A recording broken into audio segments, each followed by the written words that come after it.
Les COP se suivent et malheureusement se ressemblent, tout du moins en ce qui concerne les plans d'action qui sont mis en œuvre. Ils sont faibles, neutres, presque dérisoires. Pourtant, notre seul choix aujourd'hui est d'agir car cela devient tout simplement vital. Bonjour à vous les amis de Courir pour la planète. Durant tous ces palabres pendant les COP, quelques points paraissent malgré tout faire l'unanimité, dont un qui me tient particulièrement à cœur. Il faut replanter un maximum d'arbres sur notre planète. Et oui, car l'arbre, c'est un stockeur incroyable de CO2. Mais aujourd'hui, lorsque dans le monde nous coupons 3 arbres, en fait nous n'en replantons qu'un seul. Alors l'entreprise à qui nous rendons visite aujourd'hui avec ce nouveau marathon a décidé d'agir et d'agir fort. Leur objectif est planter 1 milliard d'arbres. De quoi vous intriguer, non? Alors allons vite à Florange voir comment ils procèdent sur ce chantier qui est en cours. C'est parti les amis.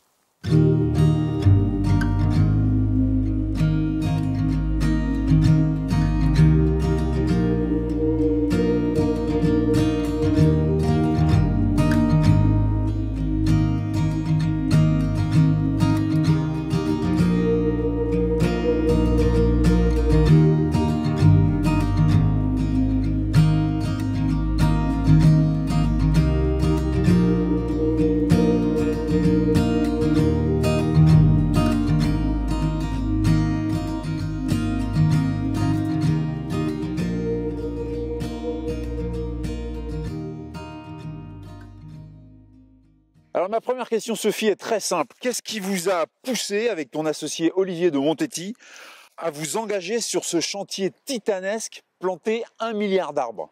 Bonne question. Écoute, c'est une prise de conscience. Été 2019, pic de chaleur, Loir-et-Cher. Olivier, dans son jardin, voit ces arbres plongés. 42 degrés. Mais c'est quoi ça? Donc c'est une prise de conscience, si tu veux, que ça s'accélère.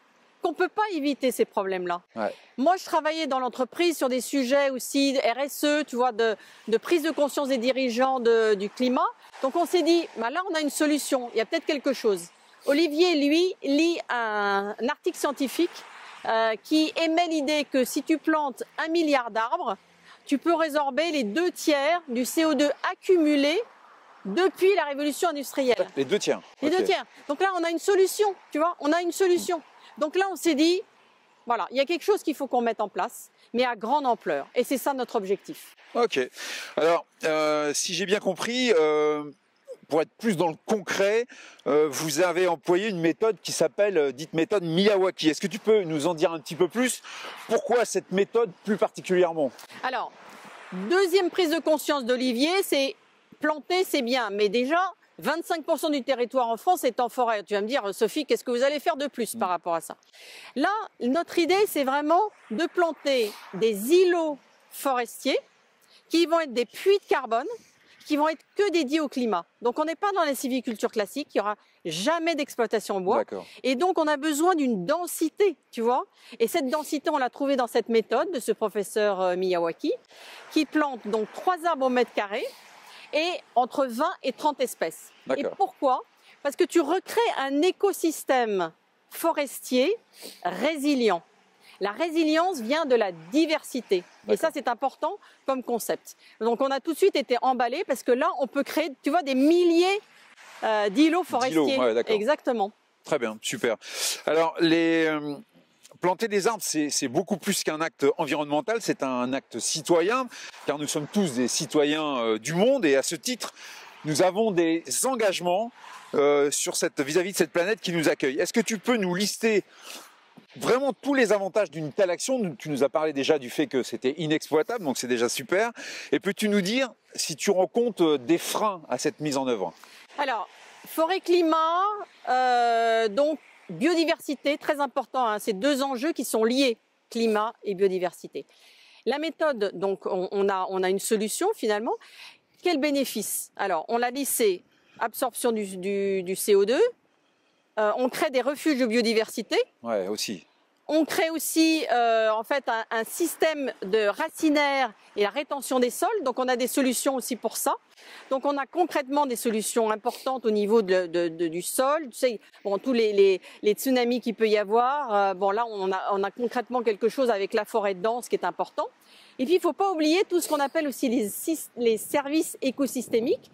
Et il y a aussi un service qui est fabuleux, c'est finalement créer du beau, inspirer.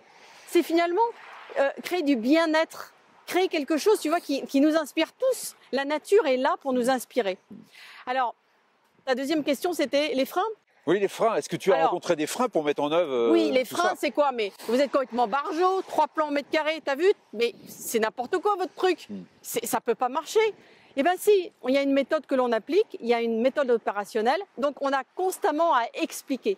Donc ça, c'est un enjeu très important pour nous, c'est expliquer et être transparent. Voilà.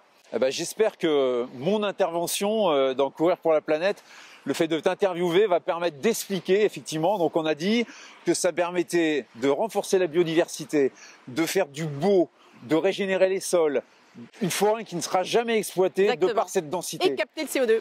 Et on capte du CO2 voilà. Énormément. Donc en fait, c'est que du plus. Donc j'espère qu'on va communiquer effectivement beaucoup.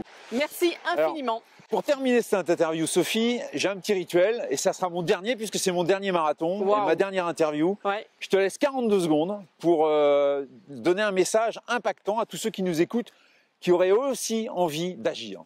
Alors, agir finalement, c'est plus simple que l'on ne pense. Agir, c'est un désir à un moment donné de faire sa part du colibri. Et nous, on fait notre part du colibri par rapport au climat.